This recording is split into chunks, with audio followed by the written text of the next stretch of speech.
আমি কি কথা পাতিব বিচাৰিছোঁ মই আজিৰ পৰা 8 বছৰৰ পূৰ্বৰ এটা অভিমতলৈ আপোনালোকক এই মুহূৰ্তত লৈ যাব বিচাৰোঁ সেই সময়ৰ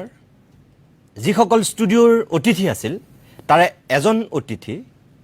আজি মোৰ লগত আছে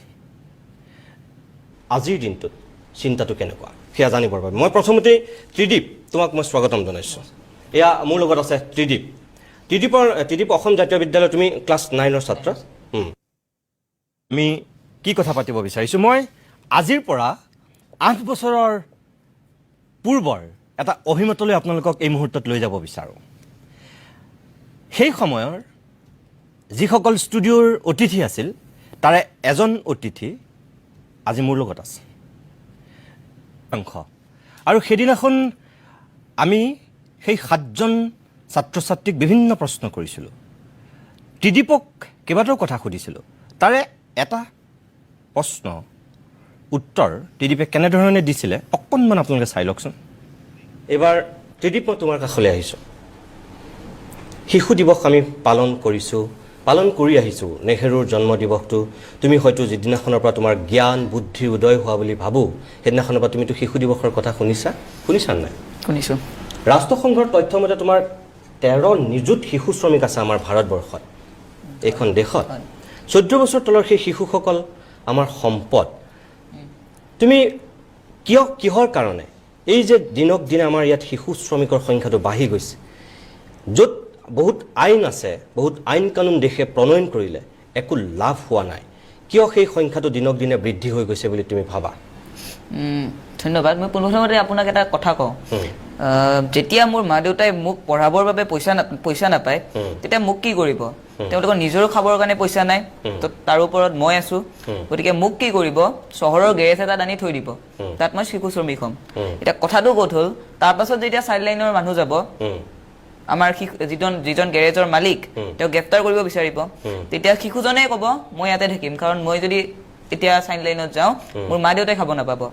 আৰু তেতিয়া ময়ো নিগমে মৰিম মা দেউতাও নিগমে মৰিব গতিকে কথাবিলাক এনেকুৱা ধৰণৰ এতিয়া অকল যদি ওপৰে কথাবিলাক বিশ্লেষণ কৰা যায় তেতিয়া এটা কথা পৰিস্ফুট হৈ পৰে যে শিশু শ্ৰমিক দূৰ কৰিবৰ বাবে আঁচনিৰ প্ৰয়োজন আঁচনি বহুত আছে এতিয়া এনৰেগা আছে শিশুৰ অধিকাৰ আইন আছে কিন্তু সকলোবিলাক কাম আঁচনিয়ে কেতিয়াও কৰিব নোৱাৰে পোনপ্ৰথমতে মানসিকতা সলনি হ'ব লাগিব আৰু এই আঁচনিবিলাক আঁচনি হৈ থাকিব নালাগে আঁচনিবিলাক ফাইলৰ ভিতৰত থকা আঁচনি নহয় সঁচা অৰ্থত ৰূপায়িত হ'ব লাগিব তুমি ক'ব বিচাৰিছা যে আমাৰ দেশত যিমানবিলাক এতিয়া এই আঁচনি হৈছে সেইবিলাক সঁচা অৰ্থত ৰূপায়ণ নোহোৱাৰ কাৰণে এই অৱস্থাটো হৈ আছে সঁচা অৰ্থত ৰূপায়ণ এতিয়াও হোৱা নাই যাৰ বাবে মোৰ তথ্য এটা আছে মোৰ হাতত ভাৰতত এতিয়া পৃথিৱীৰ মুঠ জনসংখ্যা বা মুঠ শিশুসকলৰ ভিতৰত 19% শিশু ভাৰতত আছে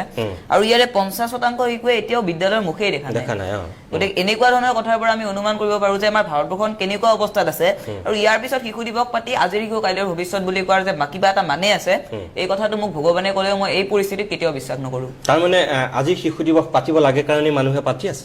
আজি শিশু দিৱস পাতিছো কাইলৈ গৈ আমি হোটেলৰ শিশু শ্ৰমিকটোৰ পৰা চাহ একাপ খাম তাক 10 টকা এটা নিদিও চাহ কাপ যদি কিবা কাৰণত পৰে চৰ এটা মাৰিম এনেকুৱা ধৰণৰ কথা যেতিয়ালৈকে ভাৰতবৰ্ষত ঘটি থাকিব তেতিয়া ভাৰতবৰ্ষত শিশু দিৱস পাতি আপুনি কি লাভ হ'ব ইয়াৰ কাৰণে তুমি মূলতঃ কাক জগৰীয়া কৰিবা সমাজ ব্যৱস্থাক জগৰীয়া কৰিম আমোলা বিষয়াসকলক জগৰীয়া কৰিম চৰকাৰে আঁচনি কৰি যাই আছে প্ৰিয় দৰ্শক এনেকুৱাকৈ উত্তৰ দিছিল ত্ৰিদীপ নামৰ সেই নৱম মানৰ ছাত্ৰজনে আৰু আজি সেইজন ত্ৰিদীপ ভাগৱতীয়ে কটন বিশ্ববিদ্যালয়ৰ ছাত্ৰ একতা সভাৰ সভাপতি হৈছে আৰু কালিৰ দিনটোত তেওঁ শপত বাক্য লৈছে কটনৰ ছাত্ৰ সমাজক নতুনকৈ নেতৃত্ব দিব কটনক নতুনকৈ সজাব আৰু কটনৰ এইবাৰৰ যিটো ছাত্ৰ একতা সভাৰ নেতৃত্ব বহন কৰা দল তেওঁলোক 100 বছৰ 1901 চনত যদিও কটন হৈছিল ছাত্ৰ একতা সভা গঠন হৈছিল 1922 চনত আৰু 1922 চনৰ পৰা এইবাৰ এই 2022 চনত 100 বছৰত ভৰি দিয়াৰ সময়ত কটনৰ ছাত্ৰ সমাজক নেতৃত্ব দিয়াৰ এতিয়া গুৰু দায়িত্ব যি দুজনে লৈছে সভাপতি আৰু সম্পাদক তেওঁলোক দুয়োকে মই অতিথি কৰিছোঁ মই এতিয়া ত্ৰিদীপ মই তোমাৰ কাষলৈকে আহিছোঁ এই যে যি মূলা বাঢ়িব দুপাততেই চিন অসম জাতীয় বিদ্যালয়ৰ এই নৱমমান শ্ৰেণীৰ সেই সময়ৰ মই আনি ষ্টুডিঅ'ৰ অতিথি কৰিছিলোঁ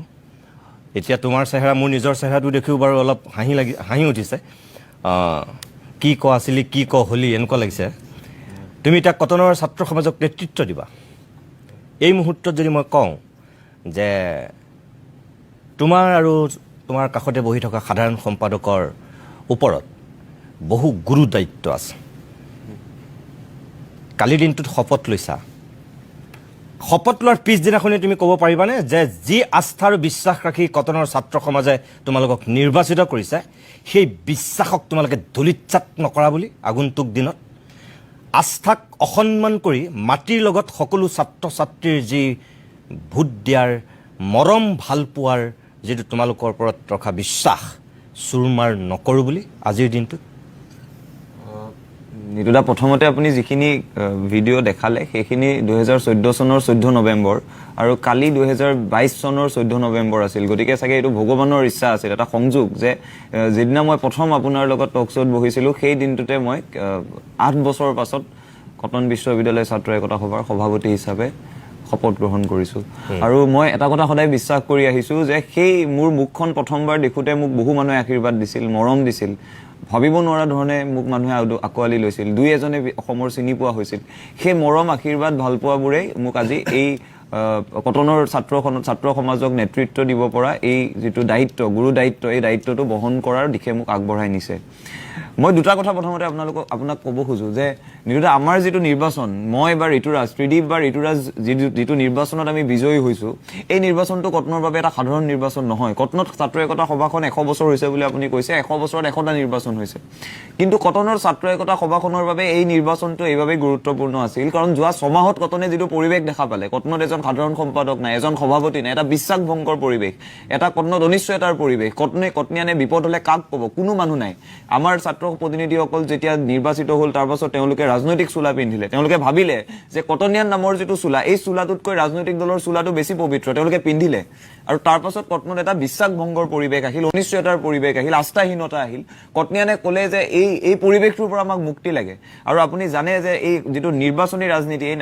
ৰাজনীতিটোলৈ অহাৰ মোৰ একো পূৰ্ব পৰিকল্পনা নাছিল অন্ততঃ ছাত্ৰ ৰাজনীতিলৈ অহাৰ কিন্তু যেতিয়া এনেকুৱা এটা পৰিৱেশ সৃষ্টি কৰা হ'ল যে কটনীয়ানৰ কথাবোৰ কোৱাৰ বাবে কটনীয়ানৰ কথাবোৰ মানুহৰ মাজলৈ লৈ যোৱাৰ বাবে কটনৰ যিবোৰ সমস্যা আমি সাউথ ইষ্ট এছিয়াৰ বেষ্ট ইউনিভাৰ্চিটি বুলি আমাক মুখ্যমন্ত্ৰী ঘোষণা কৰি যায় আমাৰ আন্তঃগাঁথনি নাই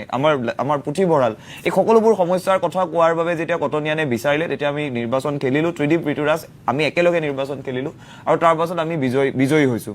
আজি আপুনি মোক সুধিছে আমাৰ বিশ্বাস ভংগ যে আমি নকৰোঁ তাৰ প্ৰমাণ কি মই দুটা বাক্যই কৈ যাব খোজোঁ মই নিৰ্বাচনতো এই কথাটো কৈছোঁ যে ধনবল বাহুবলৰ বিপৰীতে কটনীয়ানে এইবাৰ আদৰ্শক বাছি লৈছে ধনবল বাহুবলৰ বিপৰীতে কটনীয়ানে এইবাৰ জাতীয়তাবাদী চিন্তাটোক বাছি লৈছে ধনবল বাহুবলৰ বিপৰীতে কটনীয়ানে কৈছে যে সততা সাহস এই দুটা বস্তু থাকিলে মানুহৰ পৰা তেওঁ আমাক ধনৰ টোপোলা নিদিলেও আমি নিৰ্বাচিত কৰিম বাহুবল নেদেখালেও নিৰ্বাচিত কৰিম আৰু সেইবাবে চাগে ত্ৰিদীপ আৰু ঋতুৰাজ আজি বিজয়ী হৈ আপোনাৰ কাষত বহিব পাৰিছে নহ'লে অন্য প্ৰাৰ্থী বহিলেহেঁতেন কটনীয়ানে যদি ধনবল বাহুবলত ভুল গ'লেহেঁতেন আজি আমাৰ জেগাত বেলেগ প্ৰাৰ্থী বহি থাকিলেহেঁতেন কিন্তু আমাক যে কটনীয়ানে এই মৰম দিছে সন্মান দিছে আদৰ দিছে তাক আমি প্ৰত্যুত্তৰ দিব লাগিব তাক আমি প্ৰতিদান দিব লাগিব তুমি যিটো কথা ক'লা যে তোমালোক আটাইকেইগৰাকী সদৌখন ছাত্ৰ সন্থাৰ পৰা নিৰ্বাচিত হৈছা কি গুৱাহাটী বিশ্ববিদ্যালয়ৰ এওঁলোক দুগৰাকী কি কটন বিশ্ববিদ্যালয় তোমালোক দুগৰাকী এই চৰকাৰৰ যিটো এতিয়া গোটেই জয় ময় অৱস্থা বা ৰাজনৈতিক দলবিলাকৰ যিটো এতিয়া ছাত্ৰসকলৰ ওপৰত আধিপত্য সেই সকলো নৎসাত কৰি দুয়োখন বিশ্ববিদ্যালয়ৰ ছাত্ৰ সমাজে সদৌখন ছাত্ৰ সন্থাৰ ওপৰত আস্থা প্ৰদৰ্শন কৰিলে নে তোমালোক ব্যক্তিগত মানুহকেইটাৰ ওপৰত আস্থা প্ৰদৰ্শন কৰিলে এইটো এটা বহুত ডাঙৰ পলিটিকেল ষ্টেটমেণ্ট নিতুদা এইবাৰ যে ত্ৰিদীপ ভগৱতী ঋতুৰাজ শইকীয়া পুণ্যব্ৰত নিৰঞ্জন জিকি আহিছে এইটো এটা বহুত ডাঙৰ পলিটিকেল ষ্টেটমেণ্ট আমি এই বাৰ্তাটোৱে দিব খুজিছিলোঁ যে কা আন্দোলনৰ পাছত আমাৰ ছাত্ৰ সমাজক ভেঙুচালি কৰা হৈছিল যে কা আন্দোলন কৰা মানুহখিনি গুচি গৈছিল কিছুমান মানুহ অভিনেতা অভিনেত্ৰীবোৰ গৈছিল কিন্তু ছাত্ৰ সমাজৰ মাজত যিটো ক্ষোভ এই ক্ষোভটো নাইকিয়া হৈ গৈছিল নাই হোৱা তাৰ প্ৰতিফলনত আজি আমি গোটেইখিনি জিকি আহিছোঁ জাতীয়তাবাদী যিটো চিন্তা অসমখনক উত্তৰ প্ৰদেশৰ নিচিনাকৈ চলাব আমি নিদিওঁ ছাত্ৰ সমাজে নিবিচাৰে সেই যিটো চিন্তা সেই চিন্তাটোৰ এইবাৰ বিজয় হৈছে জাতীয়তাবাদী চিন্তাটোৰ বিজয় হৈছে আমাৰ অসমখনৰ প্ৰতি অসমীয়া মানুহৰ অকৃত্ৰিম প্ৰেমৰ এইবাৰ বিজয় হৈছে মই আৰু এটা কথা আপোনাক সংযোগ কৰোঁ আপুনি প্ৰশ্ন কৰিছে যে আমি এই কালি আমি শপত লৈছোঁ আমি বিশ্বাস ভংগ কৰিম নেকি মই এটা কথা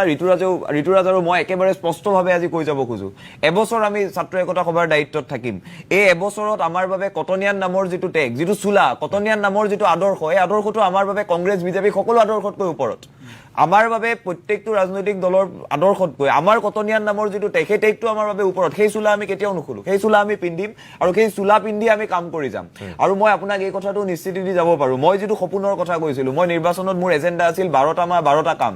আৰু শেষত এই 12টা মাহ 12টা কাম কৰি মই বিচাৰিছিলো কটনখন উত্তৰ পূৰ্বাঞ্চলৰ শ্ৰেষ্ঠ বিশ্ববিদ্যালয় হ'ব সেই সপোনটো মই ভাবো এতিয়া মোৰ সপোন নহয় 6000 কটনিয়ানৰ সপোন সেই 12টা এজেণ্ডা 6000 কটনিয়ানৰ 12টা এজেণ্ডা আৰু সেই এজেণ্ডা কেইটাৰ কাৰণে কালিৰ পৰা আমি কাম আৰম্ভ কৰিছো ছাত্ৰ ছাত্ৰীৰ পৰীক্ষাক লৈ সমস্যা হৈছে আমি মাত মাতিছো এদিনতে আমি সিদ্ধান্ত আনিছো পুথিভঁৰালৰ সমস্যা আছে আজি গোটেই দিনটো পুথিভঁৰালত কাম কৰিছো এটা সিদ্ধান্ত আনিছো এই কথা আমি কৈ যাব খোজো কটনৰ বাহিৰে কোনোবা অপশক্তিয়ে যদি দপদপাম বুলি ভাবে কটনিয়ানক যদি কোনোবাই ৰাজনীতিকৰণ কৰি তেওঁলোকৰ আদৰ্শ আৰু চিন্তাক আমাক ভেঙুচালি কৰিব খোজে তেনে শক্তিক কটনৰ প্ৰৱেশ দুৱাৰৰ পৰা বিদায় দিয়াৰ বাবে ত্ৰিদীপ ঋতুৰাজ এবাৰ থিয় হৈ থাকিব কটনৰ এমচিবিত কটনিয়ানে দপদপাব লাগিব অপশক্তিয়ে দপদপাব নোৱাৰে আমাৰ কটনত গুণ্ডাগিৰি চলিব নোৱাৰে আমাৰ কটনত কোনো নেতা কোনো দাদাৰ দাদাগিৰি চলাব আমি নিদিও আমাৰ কটনত কেৱল কটনিয়ানৰ দপদপনি চলিব আৰু এই কথাও আমি কওঁ এতিয়াৰে পৰা কটনিয়ানৰ প্ৰত্যেকটো ভুল আমি এই কথাটো স্বীকাৰ কৰো কটনিয়ানে ভুল কৰিছে আত্মসমালোচনা আমি কৰিব লাগিব কটনিয়ানৰ অভিভাৱক সমগ্ৰ অসমবাসী ৰাইজ আমি যদি কিবা ভুল কৰো আমাক আঙুলিয়াই দিয়ক আমি শুধৰাম আৰু এই বাৰ্তাটো খালি আমি দি যাব খোজো কটনৰ প্ৰতি অপশক্তিবোৰে যিটো চকু দি আছে এই চকুবোৰ আমি এইবাৰ আঁতৰাব লাগিব কটনখনক অসমৰ উত্তৰ পূৰ্বাঞ্চলৰ শ্ৰেষ্ঠ বিশ্ববিদ্যালয় কৰিব লাগিব আৰু কটনত ধনবল আৰু বাহুবলৰ বিপৰীতে সততা আৰু সাহসৰ যিটো বিজয় এই বিজয়ৰ বাৰ্তাটো মই ভাবো অসমলৈ ইতিমধ্যে বিয়পি গৈছে ধন্যবাদ মই